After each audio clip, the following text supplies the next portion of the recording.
Hey everybody, we've got some really good news. Especially if you've been searching for years and you can't quite figure out what's going on in this world and why you're not always 100% happy. Burt has some amazing news for you, and he's going to tell you right now exactly where his happiness comes from.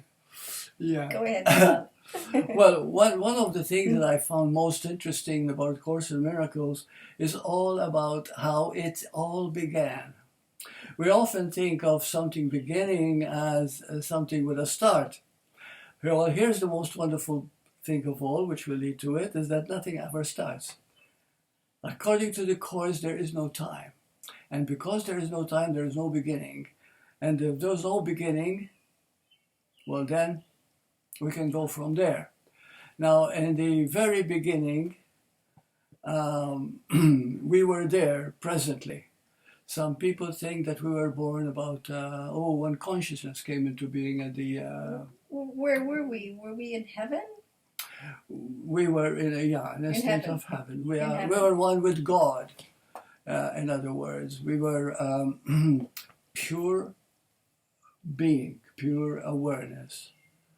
So this is the most important part, which also helps us to understand things that normally we do not quite explore.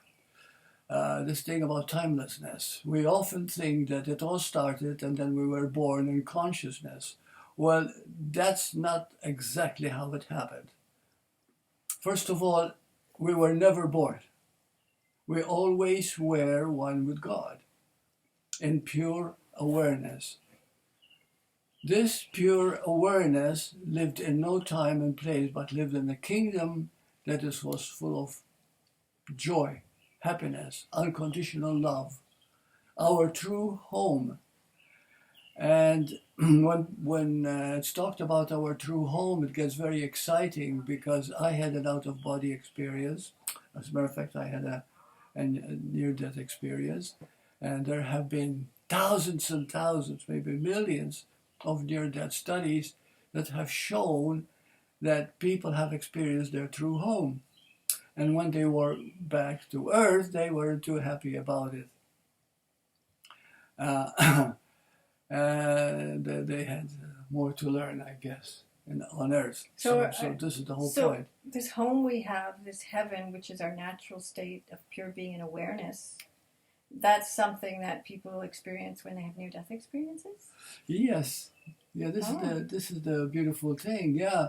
And as you recall, all these studies that have been made on these people, which amounts to about, oh my goodness, 10 to 20 million or something like that. Something like that, yeah. And there seems to be more every day. Yeah. More and more every day. Yeah, and they all tell the same story. They experience the light, they experience their true home, they feel extremely happy, and they live in their spirit form, which is, of course, our spirit force, which I would like to talk about now, is what we need to focus on more importantly.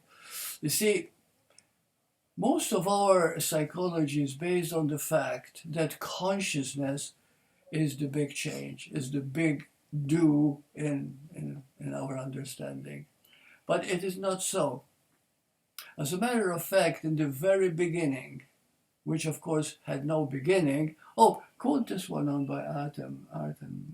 Oh, okay. Quote it. Right, okay. Yeah, in The Disappearance of the Universe, which is written by Gary Renard, it talks about, basically it's explaining how, it's an incredible book, and if you're studying the Course and you can't quite understand the Course, I really recommend The Disappearance of the Universe. Gary Renard, this is a quote from Arten, who was an ascended master that came to visit Gary Renard. And Arten says here, when he's trying to explain to Gary exactly how the seeming manifest world came into being. Yes. And prior to that, he described to Gary what our true home is. So this is our true home. Before the beginning, there were no beginnings or endings. There was only the eternal always. Yeah, isn't that beautiful? Beautiful. Which is still there and always shall be. There was only an awareness of unflawed oneness. And this oneness was so complete, so awe-striking and unlimited in its joyous extension that it would be impossible for anything to be aware of something else that was not itself. That's it, okay. This was and is the only God in this reality, which we will refer to as heaven. So that's our true home. Yes, that's beautiful, huh? Yeah. Nice reading. Yeah. Okay, so so this is it. We can say that this would have been the beginning, but remember, there is no beginning. Okay, when we think of truth, we often think of in terms of the world, time and space. Something began, something ended. Well, in truth, there is no beginning or ending, and I've proved that to myself with an experience that I've had, which I'll be talking to you in a short while. When we lived like that, which of course made up pure consciousness, there was something that happened, something like a mistake. So you say pure consciousness, do you mean pure awareness? Pure awareness. Pure awareness, okay. Thank you. That's very good. Now I know people use these words to mean something different, but in this case, we're using pure awareness to stand for pure heaven. Awareness to be itself, right? There was no consciousness. Prior to consciousness. Prior to consciousness. There was just this oneness, this beautiful oneness. That's right. It's described in both Course in Miracles and Gary Renard's Excellent, book. excellent. Okay. And then it states that a mad idea came by from somewhere that said, I wonder what it would be like to feel or to live separately. Well, that crazy idea, which was just a split second, brought a whole new way of being. And it all started at that point. We call it the fall of man, we call it the Big Bang, we call it the beginning of the beginning. But it is then that consciousness was born. And it is consciousness that created our bodies, that created time and space, and was also itself an ego. See, we often confuse consciousness with pure awareness. That's not correct. Pure awareness is like, what would it be like, pure awareness? The child who's first experiencing his body, and he's walking, and he's full of joy. Okay? Why? Because the experience of pure awareness is joy. And then he falls and hurts himself and starts to cry. At that point, he became aware that he has a body. Well, from then on, he becomes a little more careful, but now there is body consciousness, which, of course, this is the beginning of consciousness. Right. I just thought of an idea. It's very difficult to explain it. So this oneness, this pure awareness, there's only oneness. There isn't two, which is also non-duality.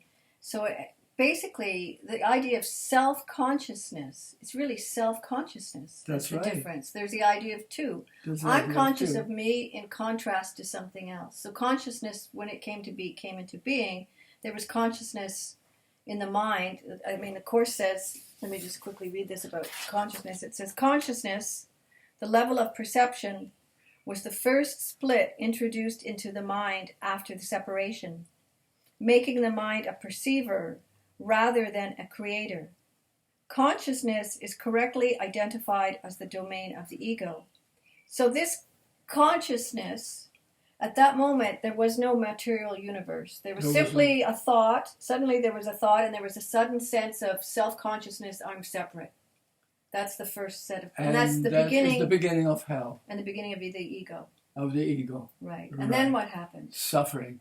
Well, then we begin to adjust to the fact that we are separate one from another. But wait a sec. At this point, it's still in the mind. We're still talking. There's no manifest universe. There is no manifest universe. So at this point, the separation seems to be between me, the mind, and God, or this oneness that I just left. Right. Right. So that's the first split. That's the first split. But at that point, there's no manifest universe. There is no manifest universe, no. But consciousness brought itself into a time and space. in which everything was created to adapt to that form of living. Okay, so I'm trying to imagine it. Okay, there's this pure, beautiful oneness where everything is happy and there's no sense of self-consciousness. There's just one being, and then there's suddenly a thought, what would it like to be separate? And that moment there came an answer, this is what it's like. At that same moment, according to the Course, we had tremendous guilt, tremendous shame, for even wondering why we would wonder what it would be like to be separate from this perfect home. And then according to the Course, this guilt is then what created what we refer to as the fall, or the Big Bang. At that one moment in time, the entire manifest universe was projected out. That's right. And so we were born, so to speak, in sin, but it's not really sin. It is false idea, because the truth has always been our true home, which is the eternal life and spirit. But we forgot we are spirit, and we begin to identify with the form, the body. The more we identified with the body, the more busy we became in keeping it healthy, eating, living, dressing it, creating food. More and more stuff. More and more stuff. So it started off with one split, me and God, and then boom, there's like 1 billion people, there's all these different galaxies, there's all these different Everything disciplines. came from that one small thing. And it's a constant dividing and separating, and separating.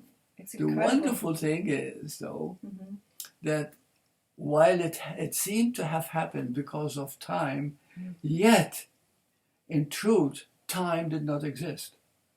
So this is where the good news is, and what we are covering here, and the Course in Miracles teaches, is that the only thing for us to stop suffering is to realize that we're not separate, one from another. Right. And because there is no separation one from another, our true nature is love itself. Let me give you an example, and this is a true case, which taught me about oneness.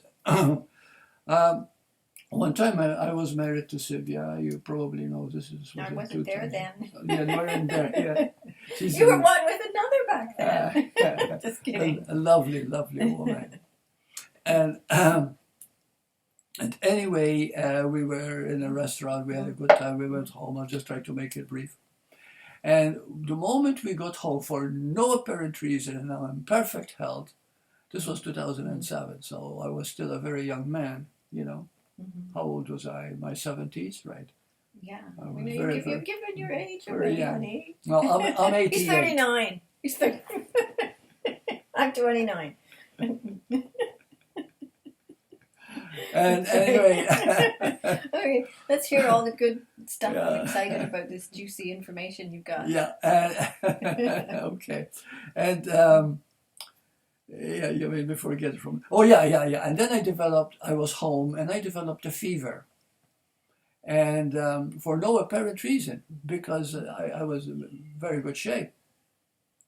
And with this fever, my eyesight became perfect.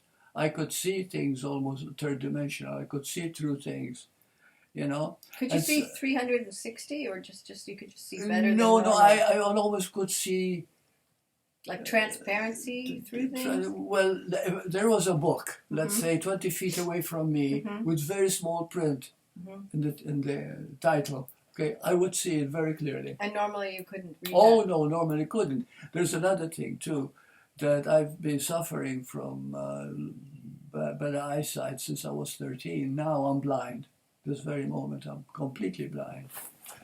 But I have a great partner here. And, you have my eyes, honey. Yeah. My eyes are your eyes. Until your eyes come back, which they will, I think. Yeah. Soon. So therefore, what happened is that my fever kept getting worse and worse and worse. And this is a true case. And after 3 days or so, suffering from the fever and then abating and going into shakes, and then a fever again, shakes again, I wasn't able to eat or sleep or anything. Within 4 days, I was beginning to die. And one morning, she looked at me and she knew that is the case. And she called 911, and the ambulance came and took me to Vancouver General Hospital. to test me. But here's the interesting part, is that the moment I arrived, and I don't know what actually happened, but I went out of the body. Okay, so at that particular time, I imagine my heart stopped and I died, more or less. When I was out of the body, I experienced a freedom and love I never knew before. Like, it was so beautiful. But the interesting thing was this. I looked at the doctor who was looking at me, coming towards me, and at that moment I knew everything about him. Mm-hmm. I knew what he eats, where he sleeps, what he does, his hobbies, his family. I knew every thought that he had in his mind. Everything I knew about this doctor. And then I looked at another person, which was the nurse. But you were out of your body at this time? Yes, yes. So you were looking at them from some other perspective? From a spiritual form, okay. Right. The what do you call it, the symbol body? The true body. What is that? I don't know what the true body is. Well, the true form, we call it the... Spirit? Spirit! Oh. My memory sometimes plays tricks on me. But anyway, yeah. And I was spirit throughout all this time. So the second was a nurse, and as I looked at her, I knew everything about her, how she's thinking, feeling, hobbies, past, I knew even her future. And then there was another man, and the same thing happened. Well, at that point, I'm taking everything for granted. I'm not judging anybody. I'm not anything, but I'm feeling all this, experiencing. But the point, an interesting point, is that I seem to be experiencing those three people. Later on, just to make a long story short about this experience, I realized one very important thing. The reason I felt that way was because there is no separation between us. So these three people, it could have been 100 people, it doesn't matter.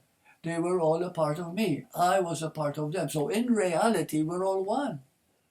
You see? And in that oneness lived only unconditional love. I didn't judge them. I didn't make something wrong or right, what I perceived. Everything seemed to be just flowingly perfect. So in truth, we are built that way. We are built through unconditional love. It is our true nature in its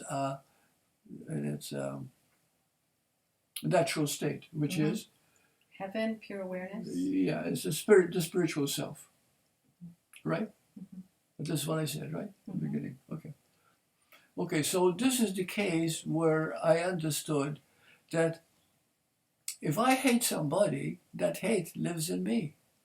If I criticize someone, that criticism is coming from me. If I hurt another, I'm hurting myself. In other words, I learned the importance of that oneness. That oneness is the very secret of life. There is no other secret. So when we actually felt the experience of separation, that was hell in operation. Mm-hmm. Really. Right. And then we created the earth because we created the world. God did not create the world. This world was created by us. As we create, we were accordingly to our consciousness. And consciousness created the world we live in. So what we are going through is simply what we created through our own unawareness of our oneness. But then, through grace, through love, through prayer, through greater devotion to the one God, we begin to understand there's only one simple, what is the word? Getting back to truth, getting back to returning home. Returning home to awakening. Home. The awakening. Yeah, the course refers to it as a dream. Right. So it basically saying it's a nightmare dream. It's a dream of hell where we experience ourselves as a separate being in a body where everything out there is separate from us and we have to manipulate it or deal with it in order to survive. We came into existence at a particular time and we're going to go out of it existent. We're going to die. we're all on death row. Essentially, if you That's think right. you're a body in the world... So this is our daily life, right, which we try to control. That's right. So we're essentially on death row in prison, and our whole life is about having a better prison cell. This is the reason we want why... a bigger TV for our prison cell. We want more sex in our prison cell. So we're trying to make our lives happy. And this is why there are so many wars and strifes and suffering. So this is the answer to all suffering. Imagine how beautiful when that realization came to us, that there is no other suffering in the world. There's only beauty and love. But we cannot awaken or see this true nature as unconditional love in us, because a spirit, and we are spirit, we're not a body. The body is just something we all created. The nature is spirit, the very love itself. So when we try to become happy, when we do different things to become better, we fail. There is no way that we can find happiness unless we find who we are. So this is the awakening, and it doesn't matter what you do in the world to achieve fulfillment. Right. You cannot have fulfillment unless you realize that your true nature is unconditional love, one with everyone you see and meet. Through this understanding comes that complete feeling of oneness. And it is that oneness is the only law, the only truth, the only thing that matters. And that's what A Course in Miracles is all about. And that is what the Course in Miracles is all about. And you can imagine, now I've always loved the Course in Miracles, but since I've discovered this, why bother with anything else? This is the most complete, and I've never known anything or anyone to teach other than that. You see, so all suffering, I say it quite plainly, it comes from feeling separate from another. And God. That's right. I said the separation from God. We're feeling separation from God. That's right. Right, because God is everyone and everything. And God is a truth more viable because He's our home. You see, this is not a religion. No, not at all. This is truth. This is our personal experiences. This is our personal experiences, because, right? If you look, there was an example. The Course says that the entire manifest universe came as a result of our feeling guilty for wondering what it was like to be separate.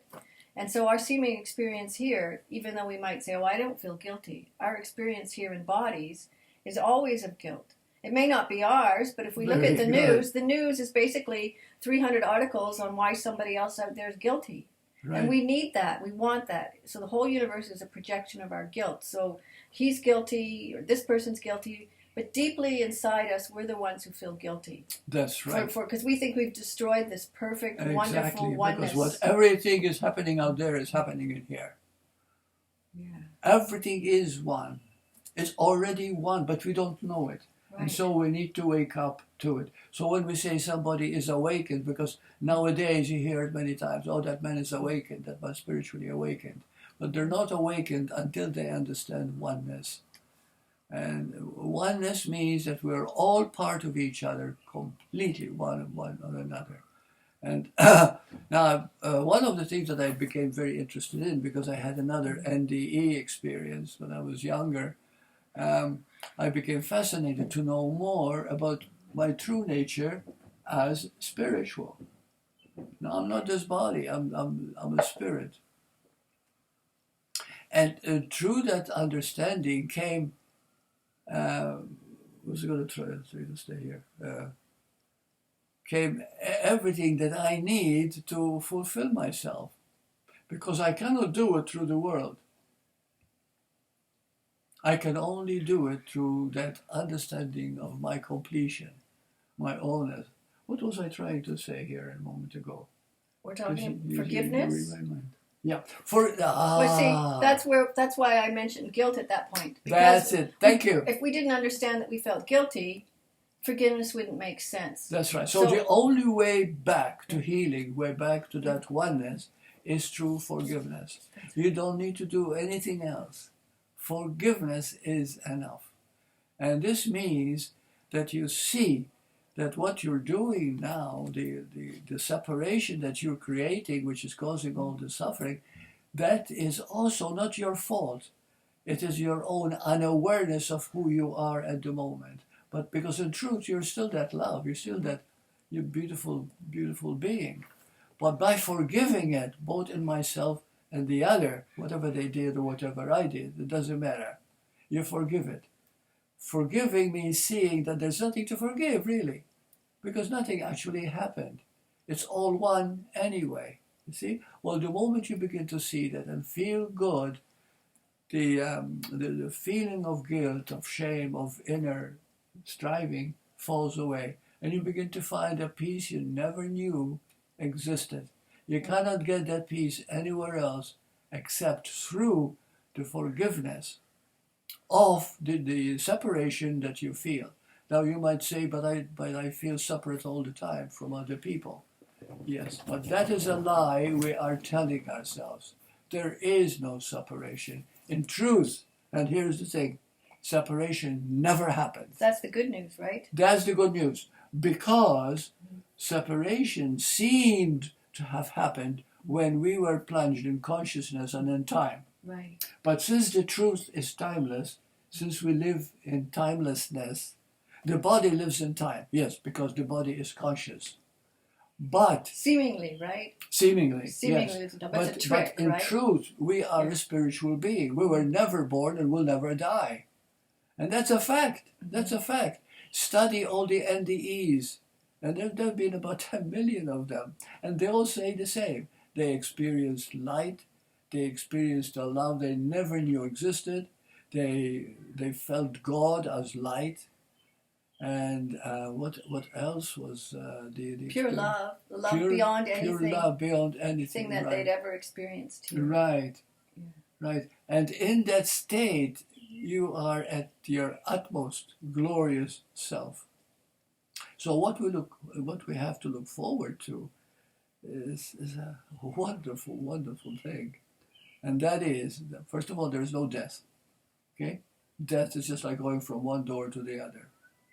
I experienced death also when I was much younger, but if I go into it, it will take too much time. It's not necessary.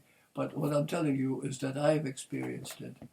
And I know that in my own heart, I am already that which I always wanted to be.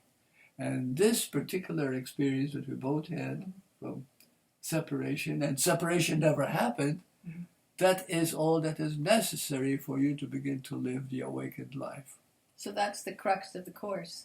That's the crux of the Course. Like, for instance, you mentioned earlier the tiny mad idea, and this is, I just want to read this really quickly because this is what it says in the Course. It says, into eternity where all is one, and that's this pure awareness, heavenly oneness state. There crept a tiny mad idea at which the Son of God remembered not to laugh. You see, after the tiny mad idea came the consciousness, came the seeming projection of the material world, because the Son forgot to laugh, because what he didn't realize is it couldn't have happened. And that's what the Course is about. It couldn't have happened. It never happened. Yes, yes. And it never happened to begin with. And forgiveness, you talked about your NDE, and how your two NDEs gave you a sense of this oneness and gave you a touch of it. And we hear other stories, maybe people have taken things like ayahuasca, or they've done extensive meditation, or they've gone to all kinds of spiritual retreats where they either go to a smoke lodge, or they bury themselves in the ground, or they do all kinds of different intense meditations to try and get into this sense of oneness. But the good news about the Course is you don't have to have a near fatal accident. You don't have to, torture yourself with some of these ritualistic experiences out there. You don't have to subject your body to... All you have to do... Forgive. Yeah. And the moment you forgive yourself, you'll automatically begin to feel that peace coming to you. But remember, forgiveness can happen 20, 30, 40, 100 times a day. So if you ever have a negative thought, you see, stop for a moment and forgive it. Because that negative thought is always about you. Whatever I think about another, I think about myself. If I dislike you, I dislike myself. There is no separation. There is no separation. Okay? When this begins to dawn on you and you begin to feel the oneness, you begin to feel the love awakening, because it's always there. It is who you are. And then as it starts beginning to, you begin to feel so alive, so marvelous, because that's what it's all about, really. So everything is, so the seeming world out there that we experience, maybe our job, our spouse, our family, the news, all of that is a mirror. Movies, books we read, all of that is a mirror of ourselves, because there is only one. There's only so one. Whenever we're upset with anything we see out there, that's really an unforgiving thought we have about ourselves. Right. And another thing that's very important to remember is that time doesn't exist. So what we call about history and things have happened to the past, did they really happen? But we're not telling you it didn't or did. Okay, we're not going to be challenging each other here. But ask yourself these questions. If time doesn't exist, what is memory? What is brain? What is anything at all except serving us in this world? You see? But apart from this world, we live in our true home. And our true home is everything that we wanted and are. And that is the truth. Believe it or not. Okay, we'll end it here. Well, I'm going to read something exquisitely beautiful. You want to read something? Yeah, this is, it's exactly like I don't have it. It's just like an NDE. It was a beautiful experience. I wanted to read it from the Course. It explains what our true home is really like. Oh, unfortunately, really? I don't have my cell phone where I wanted to look it up. Okay. Just give me 1 second, and I'll be back with it. It's just. I find it very hard to read because my eyesight doesn't allow me. This is worth reading. It's so beautiful. Susan reads to me. I just thought about it now when you were talking, and I really think it's something worth sharing. So just give me a second here, and I will look it up in my Course in Miracles index search. And it begins to describe what our true home really is.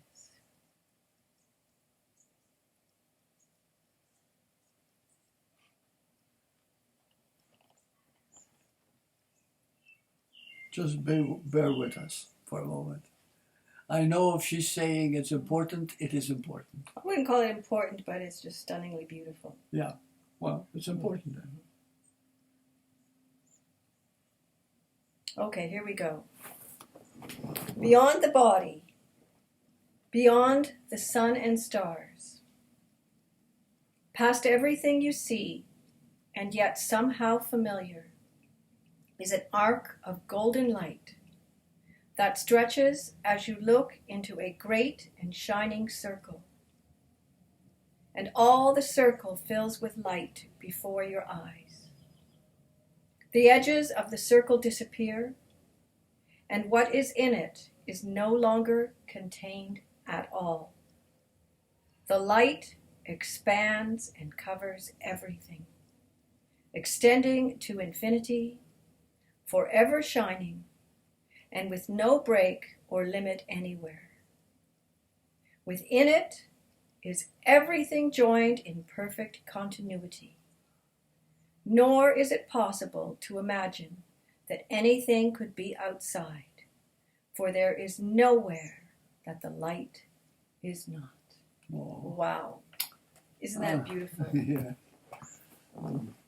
And we want Thank you for listening. Thank you, everyone, and we'll do another video again with some more beautiful good news shared by Burt and Suzy.